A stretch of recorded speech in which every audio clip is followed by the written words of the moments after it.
কবি কামাল চৌধুরীর লেখা সাহসী জননী বাংলা। তোদের অসুর নৃত ঠা ঠা হাসি ফিরিয়ে দিয়েছি, তোদের রক্তাক্ত হাত মুচড়ে দিয়েছি নয়।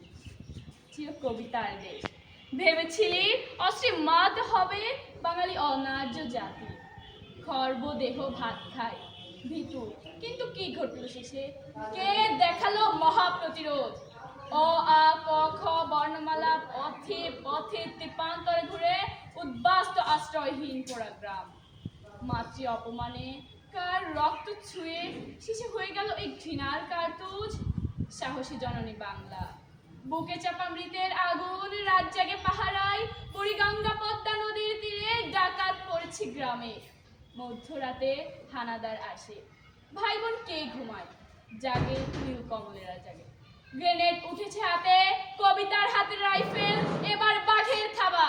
ভোজ হবে আজ প্রতিশোধে, যার সঙ্গে যেরকম সেরকম খেলবে বাঙালি। খেলেছি মেরেছি সুখে, কান কেটে দিয়েছি তোদের। এসেছি আবার ফিরে, রাত জাগা নির্বাসন শেষে। এসেছে জননীর বঙ্গে, স্বাধীনতা উড়িয়ে উড়িয়ে। ধন্যবাদ সবাই।